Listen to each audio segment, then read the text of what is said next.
let's discuss thermodynamic principles of metallurgy. Now, remember, thermodynamics is a very important science which explains us about feasibility of any reaction. यानी एखादा reaction खुद ब खुद होगा या नहीं, यानी वो स्पॉन्टेनियस होगा या नहीं होगा, इस बात का आंसर हमें थर्मोडायनेमिक्स देता है। अब मेटलर्जी के अंदर जो भी अभी तक के हमने देखा, रिडक्शन रिएक्शन खासकर, तो स्मेल्टिंग के वक्त हमें कौन सा रिड्यूसिंग एजेंट यूज करना चाहिए और स्पेसिफिक रिड्यूसिंग एजेंट यूज करने के बाद क्या मेटल ऑक्साइड का रिडक्शन होगा, इन सब बातों का आंसर हमें थर्मोडायनेमिक्स से मिलेगा। सो याद रखें, so it is very important to know feasibility. याद रखें, so it is very important to know about feasibility of the reaction। इसका मतलब ये होता है कि क्या रिएक्शन खुद ब खुद होगा या नहीं, ये जानना काफी इंपॉर्टेंट चीज है। सो याद रखो, according to thermodynamics, according to thermodynamics, free energy change, that is delta G, is given as delta G is equal to delta H minus T delta S। अब यहाँ पे where delta G is change in Gibbs energy, change in Gibbs energy, उसके बाद delta H बोले तो enthalpy change, it is called enthalpy change। उसके बाद delta S is entropy change, entropy change, and T बोले तो टेम्परेचर। अब और एक चीज, फॉर एनी केमिकल रिएक्शन याद रखो, फॉर एनी रिएक्शन हम लोग बता सकते हैं कि delta G not is equal to minus R T L N K. अब इसमें डेल्टा जी नॉट बोले तो स्टैंडर्ड फ्री एनर्जी चेंज या standard Gibbs energy change, R is the universal gas constant, T temperature, और K बोले तो equilibrium constant. याद रखो, सो वेयर यहाँ पे हम बोल सकते कि R is the gas constant, R is the gas constant, then T is equal to what, temperature, and K is equilibrium constant, equilibrium constant. अब एक चीज हमेशा याद रखना, अगर रिएक्शन का इक्विलिब्रियम कांस्टेंट पॉजिटिव होगा तो डेल्टा जी क्या होना चाहिए, डेल्टा जी नॉट नेगेटिव। ये हमें याद रखने की आवश्यकता है। सो जब कभी भी रिएक्शन के स्पॉन्टेनिटी की बात आएगी तो एक चीज हमेशा याद रखना कि when for a reaction delta G is negative, then it is spontaneous, then it is spontaneous। अब बात अगर मेटलर्जी की है तो हमेशा याद रखना कि हम लोग फर्नेस में रिएक्शन कंडक्ट करते हैं, I mean metal extraction is carried out at extremely high temperature. इसका मतलब कि डेल्टा एच हमेशा पॉजिटिव होगा। सो याद रखें, in metallurgy, in metallurgy delta H is positive.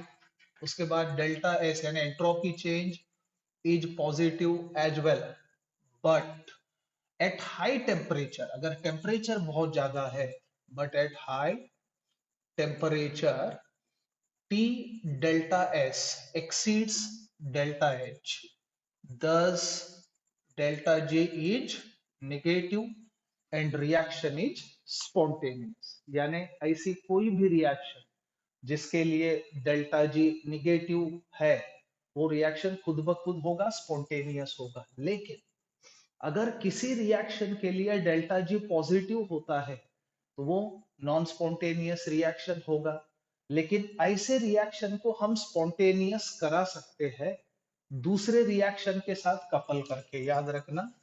So a non spontaneous a non-spontaneous reaction can be made spontaneous,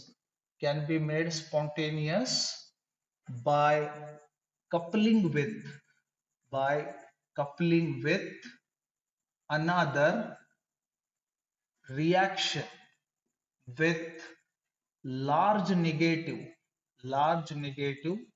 delta G, यानी ऐसा reaction जिसका फ्री एनर्जी चेंज काफी नेगेटिव हो, उस रिएक्शन के साथ ऐसे रिएक्शन को कपल कराओ जिसका डेल्टा जी पॉजिटिव है, यानी वो खुद ब खुद होने वाला नहीं था, लेकिन अगर हम स्पॉन्टेनियस रिएक्शन के साथ उस रिएक्शन को कपल कराते हैं तो वो रिएक्शन भी खुद ब खुद होगा। अब इस चीज के लिए हम एग्जांपल देंगे, जैसे कि डिकम्पोजिशन, याद रखना, decomposition of Fe2O3 is non-spontaneous। ये खुद ब खुद होने वाली रिएक्शन नहीं है, नॉन स्पॉन्टेनियस। अब इसके लिए हम यहाँ पे मेंशन कर सकते हैं, जैसे कि Fe2O3 सॉलिड, इसको हमने हीट कराया, सो इसका मान के चलो डिकम्पोजिशन हुआ, आयरन मिला, आयरन मिलने के बाद ऑक्सीजन रिलीज हुआ। इस रिएक्शन के लिए डेल्टा जी नॉट जो रिकॉर्ड होता है वो 1487 किलो जूल होता है। Now it is suppose to be equation 1 also, इसको हम 1 कंसीडर करेंगे। लेकिन अगर आप बर्निंग ऑफ कार्बन मोनोऑक्साइड देखते हो इन ऑक्सीजन, तो that happens to be spontaneous, याद रखना। So burning of CO in oxygen is spontaneous, ये स्पॉन्टेनियस प्रोसेस है। अब इसको देखें किस प्रकार से हम लोग दिखा सकते हैं, carbon monoxide plus O2 give rise to CO2। अब इसके लिए डेल्टा जी नॉट यानी फ्री एनर्जी चेंज रिकॉर्ड होता है -514.4 kilo joule. Now it is suppose to be equation 2। अब देखिए ये नॉन स्पॉन्टेनियस रिएक्शन है, लेकिन दिस रिएक्शन इज स्पॉन्टेनियस। तो इन दोनों को अगर आप मिक्स करके एक ही असेंबली में कंडक्ट कराते हो तो ये रिएक्शन खुद ब खुद होगा, यानी इसका रिडक्शन हो सकता है। कैसे? अब इसके ऊपर हम कुछ चेंजेस लाएंगे, जैसे देखो यहाँ पे O2, यहाँ पे भी O2 है, लेकिन यहाँ प्रोडक्ट साइड में या रिएक्टेंट साइड में है। मान के चलो इक्वेशन 2 को मैंने 3 से मल्टीप्लाई किया तो क्या होगा, याद रखो। So by multiplying equation 2 by 3 we get, अगर इक्वेशन 2 को 3 से मैं मल्टीप्लाई करता हूं तो मेरे को क्या मिलेगा, 3 2 जार 6 CO plus thrice of O2 give rise to 6 CO2। और यहाँ पे डेल्टा जी नॉट पे भी आप वही चेंज करोगे जो आपने इस इक्वेशन पे किया। सो -514.4 मल्टीप्लाइड बाई 3 अगर हम कराते हैं तो हमारा आंसर आएगा -1543.2 kilo joule. This should be our answer. अब इसे हम इक्वेशन 3 करार देते हैं। अब याद रखो इक्वेशन 1 और इक्वेशन 3 को अगर मैं ऐड करता हूं तो देखो मेरे को क्या मिलेगा। So by adding